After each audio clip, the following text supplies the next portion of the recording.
कभी कभी जिंदगी हमें वहाँ पहुँचा देती है जहाँ खुद की हालत सुधारने की हिम्मत नहीं होती, लेकिन किसी और के लिए की गई मदद हमें खुद जीने की वजह दे देती है। और वहीं से शुरू होती है किस्मत की असली कहानी। कोलकाता की बारिश से भीगी सड़कों पर एक अकेला लड़का बैठा था जिसका नाम राहुल मिश्रा था।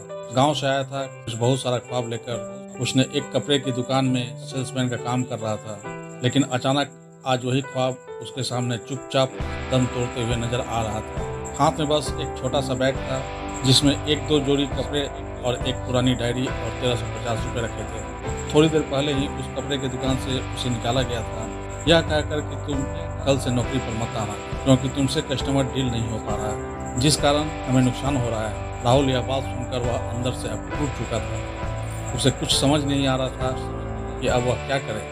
आंखें तो उसकी नम थी, लेकिन आंखों में उसके आंसू नहीं थे। वह इतना टूट चुका था कि अब रोना भी मुमकिन नहीं लग रहा था। तभी उस वीरान सड़क पर एक तेज चीख गूंजी, बचाओ बचाओ, कोई है क्या, मुझे अस्पताल ले चलो, खून बहुत बह रहा है। राहुल के कानों में आवाज गूंजी और उसके शरीर में जैसे बिजली दौड़ गई। वो दौड़ पड़ा, आवाज की दिशा में भागा। देखा वहाँ भीड़ जमी थी, कोई मोबाइल निकाल रहा था, कोई वीडियो बना रहा था। 30-32 साल की महिला जो खून से पूरी तरह लथपथ थी, माथे पर गहरा घाव, आंखों में मौत का डर। भीड़ चुप थी और वो महिला बार बार कह रही थी, कृपया कोई मेरी जान बचा ले। राहुल भीड़ चीरकर उसके पास पहुंचा, अपना रुमाल निकाल कर घाव पर बांधा, कंधे पर उठाया और ऑटो की तलाश में दौड़ पड़ा। ऑटो वाला बोला, भाई ये तो पुलिस केस लग रहा है, मैं नहीं जाऊंगा।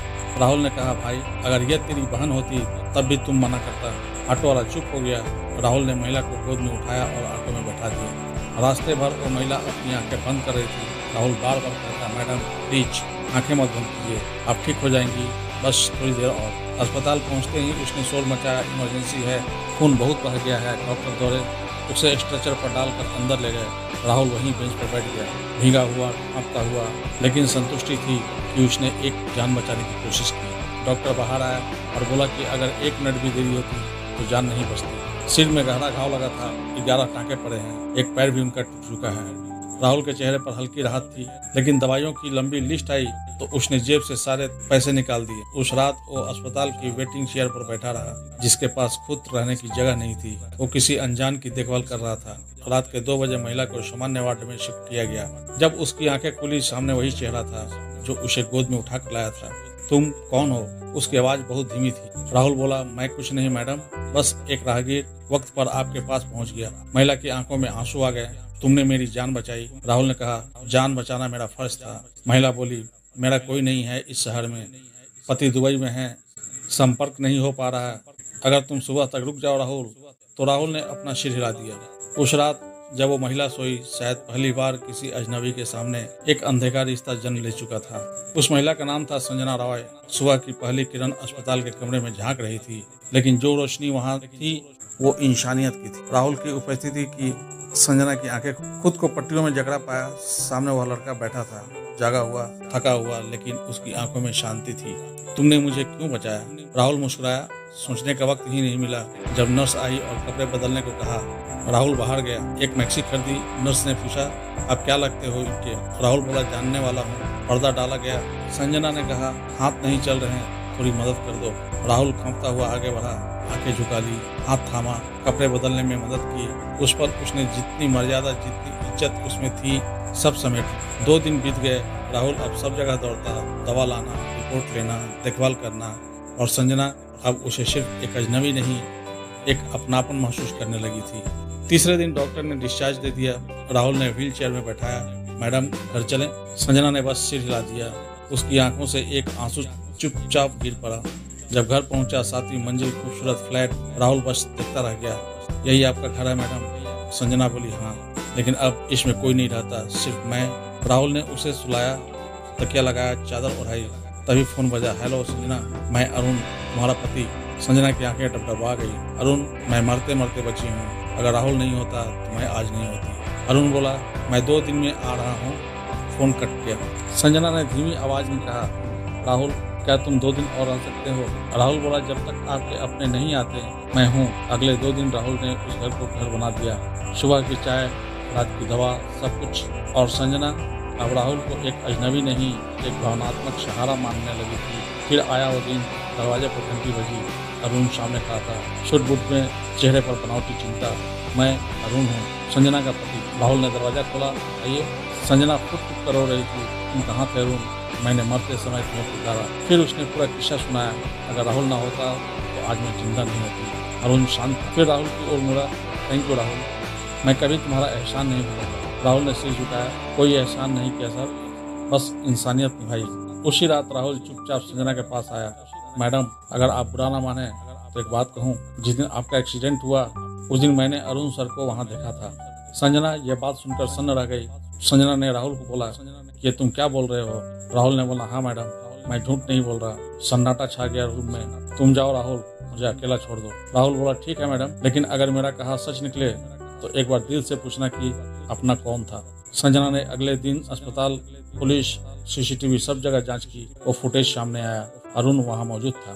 टक्कर के बाद दूर खड़ा फोन पर बात करता हुआ भागता हुआ। अब शक नहीं रहा संजना को। उसने राहुल को बुलाया। तुम सही थे, क्या तुम मेरे साथ इस लड़ाई में रहोगे? राहुल ने कुछ नहीं कहा, बस उसका हाथ थाम लिया। अरुण को जेल भेज दिया गया। सब सच सामने आया। कोर्ट के सामने संजना बोली, तुमने मुझे बचाया नहीं राहुल, तुमने तो मुझे जीने का तरीका सिखा दिया। कुछ दिन बाद संजना ने पूछा, अब तो तुम जा सकते हो राहुल? राहुल बोला, मैंने कोई लालच से कुछ नहीं किया।